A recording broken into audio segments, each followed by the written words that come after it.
गांव में शांता और सुमन नाम की सौतेली माँ और बेटी रहा करती थी। शांता सुमन का बिल्कुल ध्यान नहीं रखा करती थी और उसे बेवजह मारा पीटा करती थी। वो अपने पति किशोर के सामने प्यार जताने का नाटक किया करती थी।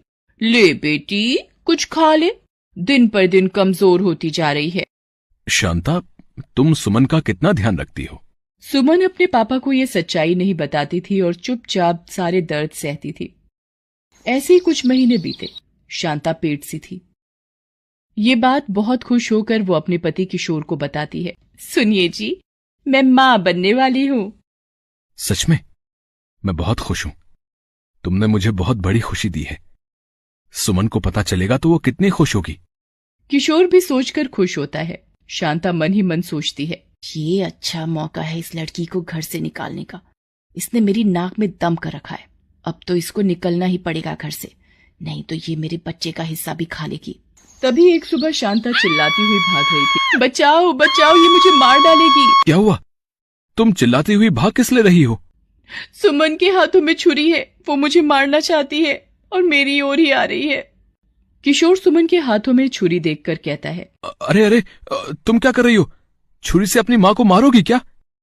जिसने तुम्हें माँ जैसा प्यार दिया, आज तुम उसकी जान लेने पर तुली हुई हो। भला ऐसा कोई करता है क्या? पापा, ये सच नहीं है, झूठ है। मैं ऐसा क्यों करूंगी? आप मुझे गलत समझ रहे हो, मेरी बात तो सुनो। उसने रोते हुए सच्चाई बताने की कोशिश की, पर किशोर उसकी एक भी बात सुनने को तैयार नहीं था। उसने कहा, सुमन, तुमने ऐसा क्यों किया? निकल जाओ मेरे घर से बाहर। और सुमन को घर से बाहर निकाल दिया। बेचारी सुमन रोते रोते जंगल की तरफ चल पड़ी और बीच जंगल में पहुंच गई। वहां एक पेड़ के नीचे वो बैठ गई और सोचने लगी, मैंने कोई गलती नहीं की थी, फिर माँ ने ऐसा क्यों किया? वो ऐसा सोचकर रोए जा रही थी। तभी उसे एक शेर की दहाड़ सुनाई दी। वो डर गई और सोचने लगी, बाप रे, इस जंगल में तो मुझे बहुत खतरनाक जानवर मिलेंगे। मुझे इन सब से बचकर रहना होगा। मुझे इस पेड़ पर घर बनाकर रहना चाहिए, वरना ये जंगली जानवर मुझे खा जाएंगे। मैंने आज तक पापा को सच नहीं बताया। पापा को सच पता चलना चाहिए था। ऐसा सोचकर वो जंगल की तरफ चल पड़ी। कुछ बांस की लकड़ियां इकट्ठी करके एक सुंदर घर उस पेड़ पर बना दिया। जब घर बन गया तो उसने सोचा कि वो आराम से रह सकती है।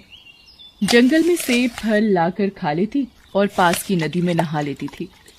एक बार रोते हुए सुमन ने सोचा, माँ देखो ना, पापा ने सच्चाई जानने की कोशिश ही नहीं की।